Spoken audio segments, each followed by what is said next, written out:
സർക്കാർ എന്ന് കനിയുമോ എന്തോ എന്തായാലും വിജയിച്ചല്ലാതെ ഞങ്ങൾ ഈ സമരഭൂമിയിൽ നിന്ന് പോവുകയില്ല. മനസ്സാക്ഷിയില്ലാത്ത ഒരു ഗവൺമെൻറ്റാണ് ഇപ്പോൾ ഭരിക്കുന്നത്. ആര് പറഞ്ഞാലും മഹാമണ്ടത്തരമാണ്, വിഡ്ഢിത്തരമാണ് പറഞ്ഞത്. ഇവിടെ ആരും ഞങ്ങൾക്ക് സ്പോൺസർ ചെയ്തിട്ടൊന്നുമല്ല. അവർ പറയുന്നത് മഹാ തെറ്റാണ്. അങ്ങനെ ഞങ്ങൾ അംഗീകരിക്കുന്നില്ല, അതിനോട് ഞങ്ങൾ യോജിക്കുന്നുമില്ല. ഒരു ബ്ലൗസ് തയ്ക്കുന്നതിന് 600 രൂപയാണ്. അതും പിന്നെ ആ ഒരു നൈറ്റ് തയ്ക്കുന്നതിന് 400 രൂപ കൊടുക്കണം. അപ്പോൾ അങ്ങനെയൊക്കെ തുണിയെടുത്ത് തയ്ക്കുന്നതിനാണ്. ഇങ്ങനെയൊക്കെ കഷ്ടപ്പെട്ട് നടക്കുകയാണ്. അപ്പോൾ ഇങ്ങനെയൊക്കെയുള്ള ചില വരുമാനങ്ങൾ ലൈബ്രറിക്കൊന്നും നമുക്കൊന്നും കിട്ടുന്നില്ല. ചുമ്മാ അവിടെ നിന്ന് വായിക്കാവുന്നുള്ളതേ ഉള്ളൂ. ഒരുപാട് സമര മുറകൾ ഞങ്ങൾ പ്രയോഗിച്ച് നോക്കി. എന്നിട്ട് നമ്മുടെ സർക്കാർ ഒരനുകൂലം നമ്മുടെ അടുത്ത് ഒരു അനുഭാവം കാണിക്കുന്നുമില്ല. ദിവസത്തിന് ദിവസം ആശമാരിവിടെ വന്നിരുന്ന് സങ്കടപ്പെട്ടൊക്കെ പോവുകയാണ്. തിരുവനന്തപുരം ജില്ലയിലുള്ള PHCകൾ ഇഷ്ടം 114-116 PHCകളുണ്ട്. അവിടെയുള്ള ആശമാരും അതുപോലെ എറണാകുളം, കൊല്ലം, ഇപ്പോൾ എറണാകുളത്തുള്ള 3 പേരാണ് പോയത്. കോട്ടയംകാർ ഇവരെല്ലാം ഇവിടെ വന്ന് കിടക്കാൻ വരുന്നുണ്ട്. കൊച്ചു കുഞ്ഞുങ്ങളുള്ള ആശമാരുണ്ട്. പിന്നെ രോഗികളായിട്ട് സ്ഥിരം കിടപ്പായിട്ടുള്ള ആശമാരുടെ ബന്ധുക്കളും സഹോദരങ്ങളും അതുപോലെ തന്നെ ആശമാരുടെ ഭർത്താക്കന്മാരും ഒക്കെ ബെഡ് റിഡൻ പേഷ്യൻസിനായി കിടക്കുന്നവരാണ്. അവരെയൊക്കെ സഹായിക്കണമെങ്കിൽ ഈ ഗവൺമെൻറ് വല്ലതും തന്നാലേ ചെയ്യാൻ പറ്റുള്ളൂ. നമസ്കാരം. തിരുവനന്തപുരം ഗവൺമെൻറ് സെക്രട്ടേറിയറ്റിന് മുന്നിലെ ഒരു സമരപ്പന്തലിലേക്കാണ് പോകുന്നത്. ആശമാരുടെ സമരം 216 ദിവസങ്ങളാണ് പിന്നിടുന്നത്. ഇനി ഈ സമരം ഏത് ഗതിയിലേക്കാണ് മാറാൻ പോകുന്നത് നമുക്കൊന്ന് അന്വേഷിക്കാം. നമസ്കാരം. വർഷം ഒന്നാകാൻ പോകുന്ന സമരം തുടങ്ങിയിട്ട് 216 ദിവസമായി. ഞങ്ങൾ ഇവിടെ ഫെബ്രുവരി 10-ാം തീയതി ഇരിക്കാൻ തുടങ്ങിയതാണ്. ഇതിനിടയ്ക്ക് ഒരുപാട് പ്രതിസന്ധികളൊക്കെ ഉണ്ടായി. പിന്നെ ഒരുപാട് സമര മുറകൾ ഞങ്ങൾ പ്രയോഗിച്ച് നോക്കി. എന്നിട്ട് നമ്മുടെ സർക്കാർ ഒരനുകൂലം നമ്മുടെ അടുത്ത് ഒരു അനുഭാവം കാണിക്കുന്നുമില്ല. ദിവസത്തിന് ദിവസം ആശമാരിവിടെ വന്നിരുന്ന് സങ്കടപ്പെട്ടൊക്കെ പോവുകയാണ്. ഞങ്ങൾ പറഞ്ഞ് നേടാൻ ഞങ്ങൾക്കുള്ള കാര്യമെന്ന് പറഞ്ഞാൽ ഒന്ന്, ഞങ്ങളുടെ വിരമിക്കൽ ആനുകൂല്യം പ്രഖ്യാപിക്കണം. അതുപോലെ തന്നെ ഞങ്ങൾക്ക് ഇൻസെൻറ്റീവും ഓണറേറിയം കൂട്ടണം. ഇതാണ് ഞങ്ങളുടെ ഡിമാൻഡ് ഇനി ഉള്ളത്. ബാക്കി ഒരുപാട് ഡിമാൻഡുകളൊക്കെ ഞങ്ങളുടെ സമരത്തിലൂടെ വിജയിച്ചെടുക്കാൻ പറ്റി. ഒരുപാട് ജോലി ഉണ്ടായിരുന്നതൊക്കെ കുറച്ചൊക്കെ തന്ന്. എന്നിട്ട് ഇപ്പോഴാണെങ്കിലും ഇൻസെൻറ്റീവ് കിട്ടിയ ഒരുപാട് സ്ത്രീകൾക്ക് ഇൻസെൻറ്റീവ് വളരെ കുറവാണ് കിട്ടിയത്. അവർ ചെയ്ത ജോലിയുടെ ശമ്പളം പോലും അവർക്ക് കിട്ടിയിട്ടില്ല. അപ്പോൾ അതൊരു ഭയങ്കര പ്രയാസവും കാര്യങ്ങളൊക്കെയാണ് സ്ത്രീകൾക്കുള്ളത്. പിന്നെ വയസ്സായ ഭർത്താക്കന്മാരുള്ള ആശന്മാരുണ്ട്, കൊച്ചു കുഞ്ഞുങ്ങളുള്ള ആശന്മാരുണ്ട്. പിന്നെ രോഗികളായിട്ട് സ്ഥിരം കിടപ്പായിട്ടുള്ള ആശമാരുടെ ബന്ധുക്കളും സഹോദരങ്ങളും അതുപോലെ തന്നെ ആശമാരുടെ ഭർത്താക്കന്മാരും ഒക്കെ ബെഡ് റിഡൻ പേഷ്യൻസിനായി കിടക്കുന്നവരാണ്. അവരെയൊക്കെ സഹായിക്കണമെങ്കിൽ ഈ ഗവൺമെൻറ് വല്ലതും തന്നാലേ ചെയ്യാൻ പറ്റുള്ളൂ. പിന്നെ എന്നിട്ട് എന്തുവാ, ഇത്രയും നാളുമായി മഴ, വെയിൽ, വെള്ളം, ഇങ്ങനെ ഭയങ്കരമായിട്ടുള്ള ഒരുപാട് അവസ്ഥകൾ ഞങ്ങൾ സഹിച്ചു കഴിഞ്ഞു. ഇനിയുള്ള ഞങ്ങളുടെ ആഗ്രഹം എന്ന് പറഞ്ഞാൽ ഞങ്ങൾക്ക് ഓണറേറിയം കൂട്ടിത്തരണം. ഞങ്ങൾ 21,000 രൂപയാണ് ഞങ്ങൾ ചോദിക്കുന്നത്. 21,000 ഇപ്പം നിലവിൽ 7,000 രൂപയേ ഉള്ളൂ. ഞങ്ങൾ ഡെയിലി ഒരു 700 രൂപ ചോദിക്കുന്നുള്ളൂ. ആ 700 രൂപ, ഒരു ദിവസം 700 രൂപ ശമ്പളം വാങ്ങിക്കാത്ത ആരെങ്കിലും ഉണ്ടോ ഈ ദേശത്ത്, അല്ല ഈ ഇന്ത്യ മഹാരാജ്യത്ത്? അപ്പം അന്യനാട്ടിലൂടെ വന്ന് കിടക്കുന്ന തൊഴിലാളികൾക്ക് പോലും ഉണ്ട് ദിവസം 1000 രൂപ. അപ്പോൾ ഞങ്ങൾ ഇത്രയും കിടന്ന് ഈ ഫീൽഡ് കയറി ഇറങ്ങി കുഞ്ഞുങ്ങളുടെ കാര്യങ്ങളും നോക്കി, അമ്മമാരുടെ കാര്യവും നോക്കി, കിടപ്പ് രോഗികളുടെ കാര്യവും നോക്കി. ഹോസ്പിറ്റലിൽ ഇപ്പം ഡ്യൂട്ടി ഇല്ല ഞങ്ങൾക്ക്. അത് സമരത്തിൻ്റെ ഒരു വലിയൊരു വിജയമാണ്. അത് ഇപ്പോൾ പോകണ്ട. അതിന് പകരം ഞങ്ങൾക്ക് ഫീൽഡ് വർക്കുണ്ട്. ശൈലി ആപ്പ് ചെയ്യാമെന്നും പറഞ്ഞ് ഞങ്ങൾ എപ്പോഴും നിരന്തരം ശല്യപ്പെടുത്തിക്കൊണ്ടിരിക്കുന്നു. ഇങ്ങനെ കുറേ മാനദണ്ഡങ്ങളും ഞങ്ങൾക്ക് ഇനിയും ചെയ്യാനുണ്ട്. കുറേ മാനദണ്ഡങ്ങൾ എടുത്തു കളഞ്ഞ് ഞങ്ങളുടെ വിജയം കണ്ട് ഞങ്ങൾ ഈ പന്തലിൽ നിന്ന് പോകുന്നുണ്ട്. നമ്മൾ ഒരുപാട് സമരങ്ങൾ കണ്ട വേദിയാണ് സെക്രട്ടേറിയറ്റ്. യെസ്, ഇതുപോലെ ഒരുപാട് സമരമുറകൾ നിങ്ങൾ പരീക്ഷിച്ചുകൊണ്ടിരിക്കുന്നു. യെസ്. അതിൽ നിന്ന് വ്യത്യസ്തമായിട്ട് ഇപ്പോൾ ലൈബ്രറി ഉണ്ടായി, തയ്യൽ മെഷീനായി. അത് നമ്മളിവിടെ ഈ പെണ്ണുങ്ങൾ ചുമ്മാ ഇരിക്കും, എന്തെങ്കിലുമൊക്കെ തയ്യൽ പഠിച്ചാൽ അവരുടെ ഉപജീവനം. ഇപ്പം തന്നെ ഒരു ബ്ലൗസ് തയ്ക്കുന്നതിന് 600 രൂപയാണ്. അതും പിന്നെ ആ ഒരു നൈറ്റ് തയ്ക്കുന്നതിന് 400 രൂപ കൊടുക്കണം. അപ്പോൾ അങ്ങനെയൊക്കെ തുണിയെടുത്ത് തയ്ക്കുന്നതിനാണ്. ഇങ്ങനെയൊക്കെ കഷ്ടപ്പെട്ട് നടക്കുകയാണ്.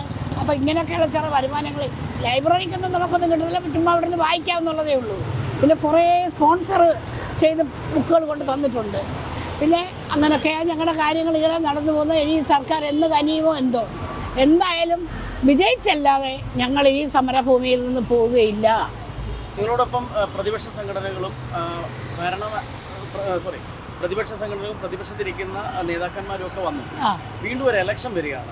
എങ്ങനെയാണ് ഈ ഇലക്ഷനെ നേരിടാൻ പോകുന്നത്? ഇലക്ഷന് ഞങ്ങൾക്ക് എന്തോ ആനുകൂല്യമായിട്ട് വല്ലതും നടക്കും. ഞങ്ങൾ ഈ ഒരു പക്ഷമായിട്ട് പറയുന്നില്ല. കോൺഗ്രസ് ജയിപ്പിക്കുമെന്നോ കമ്മ്യൂണിസ്റ്റ് ജയിപ്പിക്കുമെന്നോ അല്ലെങ്കിൽ പിന്നെ BJP ജയിപ്പിക്കുമെന്നോ അല്ലെങ്കിൽ മറ്റുള്ളവരെ ജയിപ്പിക്കുമെന്നല്ല ഞങ്ങൾ പറഞ്ഞത്. ഞങ്ങൾക്ക് അനുകൂലമായിട്ട് ആര് വരുന്നോ ഞങ്ങൾ നോക്കും. ഇത്രയും ദിവസം അതാണ്. ഇപ്പോൾ ഓണം പട്ടിണി ഇരിക്കുന്ന ആശമാരിവിടെ ഉണ്ടായിരുന്നു. 2 ദിവസം ഓണസദ്യ കൊടുത്തു. പ്രതിപക്ഷക്കാർ തന്നെയാണ് കൊടുത്തത്. പിന്നെ ഞങ്ങൾക്ക് യൂണിഫോം എന്ന് പറഞ്ഞാൽ ഈ ഓണക്കോടികൾ 2-3 പ്രാവശ്യമായിട്ട് ഓണക്കോടികൾ ഇവിടെ കൊണ്ടു തന്ന് ഇതൊക്കെ ആശന്മാരെ അവർ കൈ താങ്ങുന്നതാണ്. അതൊക്കെ അപ്പം നമ്മളോട് ചേർന്ന് നിൽക്കുന്ന ആരാണ് അവർക്ക് വോട്ട് കൊടുത്ത് വിജയിപ്പിക്കും. പിന്നെ പ്രതിപക്ഷം ഞങ്ങളോട് പറഞ്ഞിരിക്കുന്നത് അവർ ജയിക്കുകയാണെങ്കിൽ ഫസ്റ്റ് പ്രിഫറൻസ് ആശമാർക്ക് കൊടുക്കുമെന്നാണ് പറഞ്ഞിരിക്കുന്നത്. അവരുടെ ശമ്പളവും കൂട്ടും, അവരുടെ ആനുകൂല്യങ്ങളെല്ലാം വർദ്ധിപ്പിക്കും, തൊഴിലാളികളായിട്ട് അവരെ അംഗീകരിക്കാനുള്ള എല്ലാ നടപടികളും അവർ ചെയ്യുമെന്ന് വാക്കാൽ പറഞ്ഞതാണ്. നമുക്കൊന്നും എഴുതി തന്നിട്ടില്ല എങ്കിലും അവരത്രയും പറഞ്ഞു. ഇപ്പോൾ നിലവിൽ സമരത്തിൻ്റെ അവസ്ഥ എന്ന് പറയുമ്പോൾ ഇവിടെ പാവപ്പെട്ട പെണ്ണുങ്ങൾ വന്ന് ഇരട്ട വെളുക്കെ കിടക്കുന്നുണ്ട്. എവിടേക്കുള്ള ആളുകളാണ്? ഇവിടെ നമ്മുടെ തിരുവനന്തപുരം ജില്ലയിലുള്ള PHCകൾ ഇഷ്ടം 114-116 PHCകളുണ്ട്. അവിടെയുള്ള ആശമാരും അതുപോലെ എറണാകുളം, കൊല്ലം, ഇപ്പോൾ എറണാകുളത്തുള്ള 3 പേരാണ് പോയത്.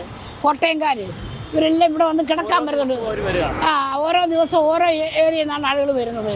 ഇന്നലെ വൈകിട്ട് വന്നത് കോട്ടയംകാർ 4 പെണ്ണുങ്ങളാണ് വന്നവരിവിടെ അന്തി ഉറങ്ങി. തുടരുക.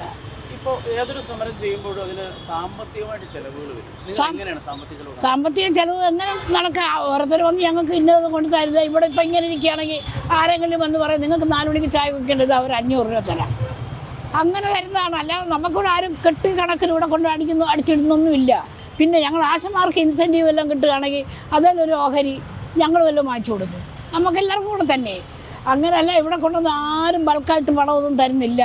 കഷ്ടപ്പെട്ട് തന്നെ അവരോട് ആശമാരിയിരിക്കുന്നത്.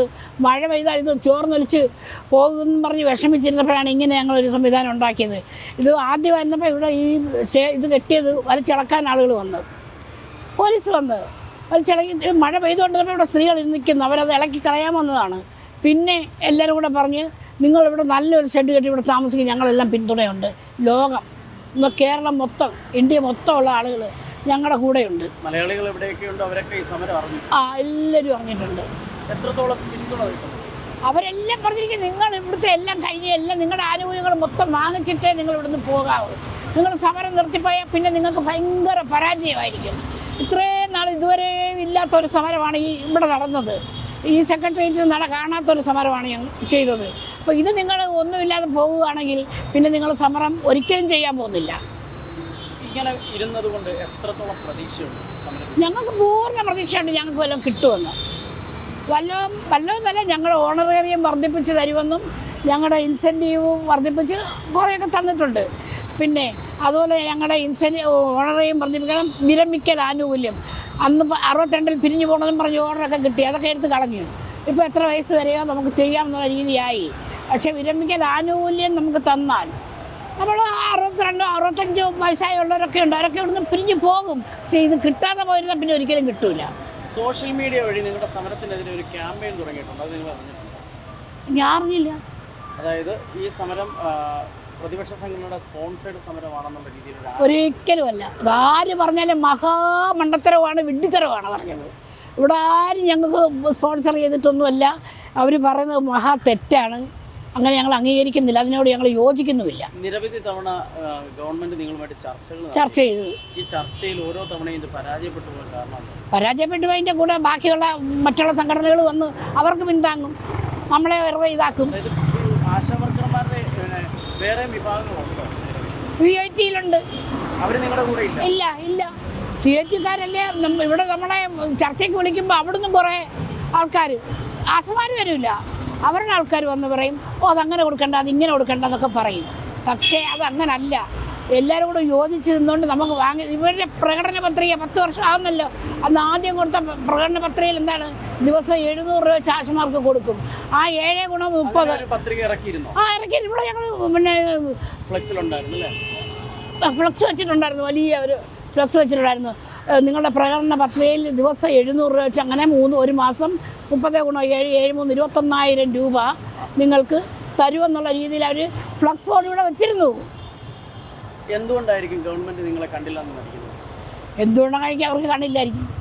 അത്രേ ഞങ്ങൾക്ക് പറയാനുള്ളൂ. മനസ്സാക്ഷി ഇല്ലാത്ത ഒരു ഗവൺമെൻറ്റാണ് ഇപ്പോൾ ഭരിക്കുന്നത്. ഇവിടെ വന്നിരിക്കുന്നത് വീട്ടമ്മമാരാണ്, മക്കളുള്ളവരാണ്, മക്കളുള്ളവരാണ്, ഭർത്താക്കന്മാരുള്ളവരാണ്, കുടുംബം നോക്കേണ്ടവരാണ്. അതെല്ലാം വിട്ടെറിഞ്ഞിട്ട് ഒരു സമൂഹത്തിന് വേണ്ടി നിങ്ങൾ ഒരാൾക്ക് വേണ്ടിയിട്ടല്ല. അല്ല അല്ല അല്ല അല്ല ഈ കേരളത്തിലുള്ള ആശാവർക്കർമാരായിട്ട് മുഴുവൻ ആളുകൾക്കും അതിനകത്ത് CIT ഉൾപ്പെടും.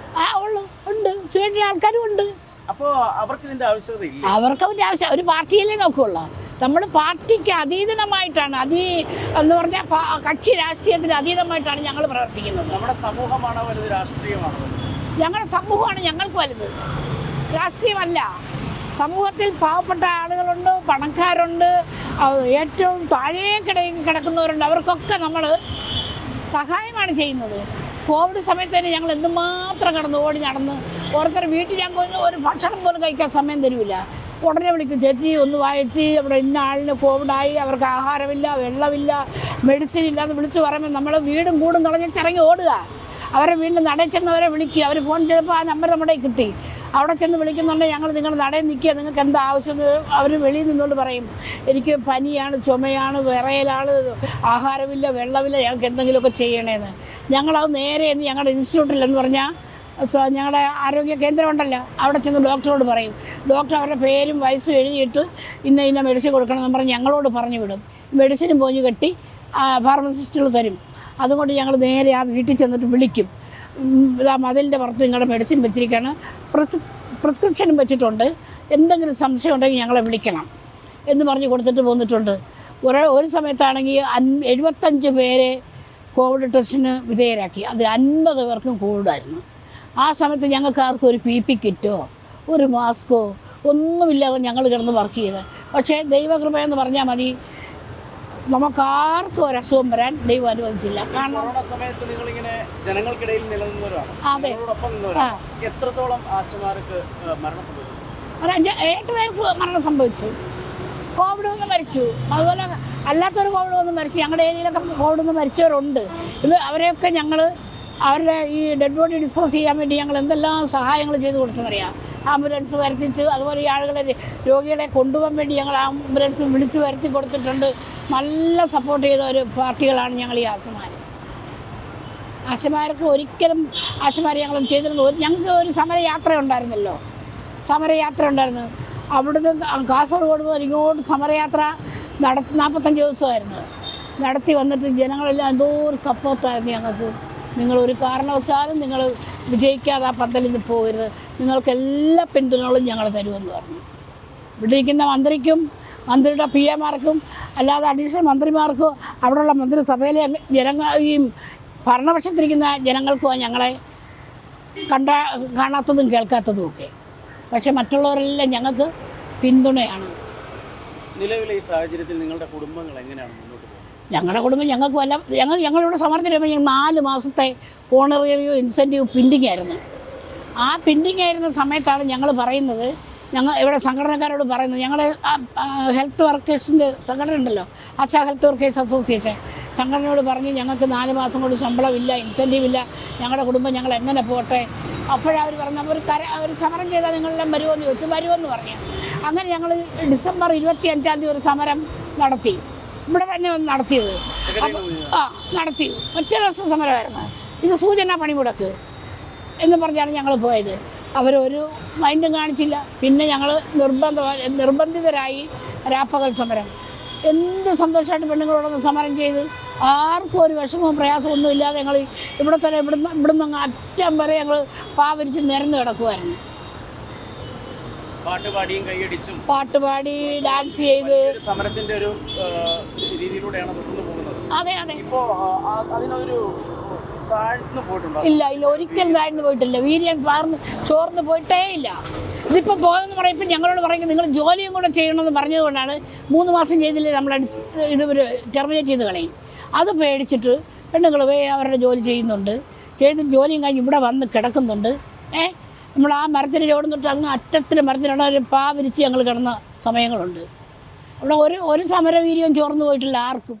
216 ദിവസങ്ങൾ കഴിഞ്ഞിട്ടും വിവിധ ആവശ്യങ്ങൾ ഉന്നയിച്ച് ആശമാർ നടത്തുന്ന ഈ സമരം പരിഹാരം കാണാൻ ഗവൺമെൻറ്റിനായിട്ടില്ല. എത്രയും പെട്ടെന്ന് ഈ സമരത്തിൻ്റെ ഒരു പരിഹാരമുണ്ടാകുമെന്ന് പ്രതീക്ഷിക്കുന്നു.